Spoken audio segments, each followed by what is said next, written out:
Salut tout le monde, aujourd'hui on va apprendre à faire du Kinder Délice maison. Alors pour ça il nous faudra 4 œufs de taille moyenne, 120 g de farine T55, 120 g de sucre en poudre et 3 cuillères à soupe de cacao amer. Et pour le matériel on aura besoin d'un bol et d'un batteur muni de ses fouets. Tout d'abord on préchauffe son four à 180 degrés et on casse ses œufs dans le bol. On rajoute le sucre en poudre et on bat le tout pour au moins 5 minutes. Lorsque le mélange a doublé de volume et a blanchi, on peut arrêter le batteur. À présent, on peut passer au tamis, la farine et le cacao amer.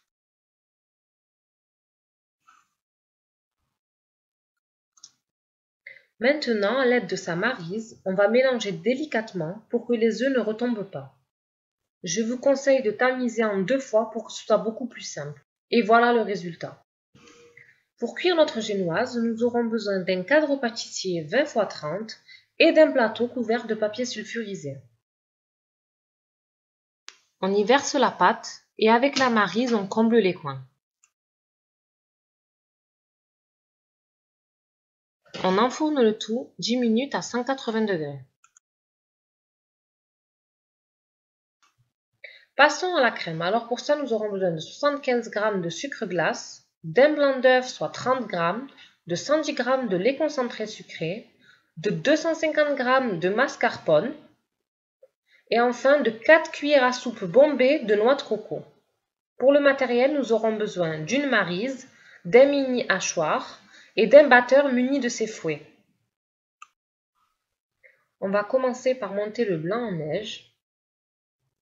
Puis on va ajouter le sucre glace en 2 fois pour que ce soit plus simple.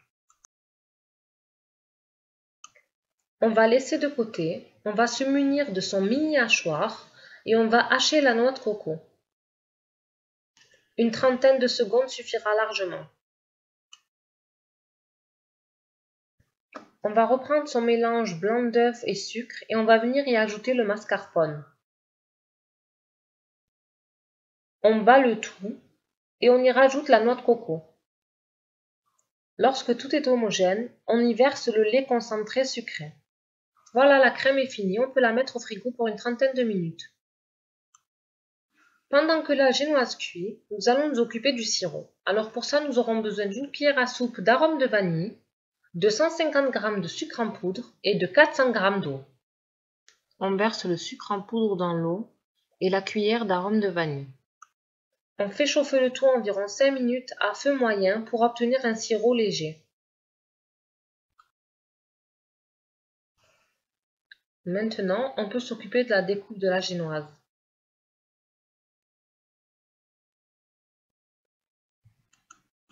On replace son cadre et muni de son pinceau, on punch la génoise. Il faut que votre doigt s'enfonce au toucher. Ensuite, on ajoute la crème coco et à l'aide d'une spatule coudée, on lisse toute la surface pour avoir la même épaisseur partout. Et on n'oublie pas les coins.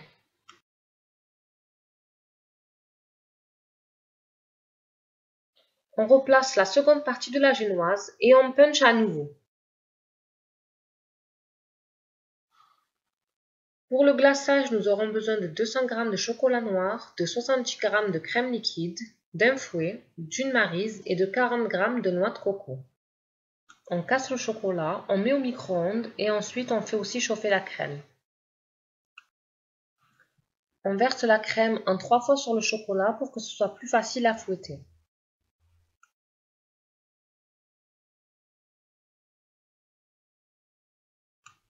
Une fois terminé, on peut napper son gâteau. Et encore une fois, à l'aide de la spatule coudée, on va lisser toute la surface.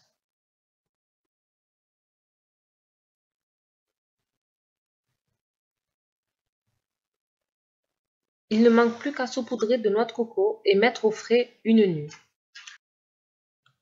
Voilà le résultat. Et moi je vous dis, l'essayer c'est l'adopter, alors à vos fourneaux.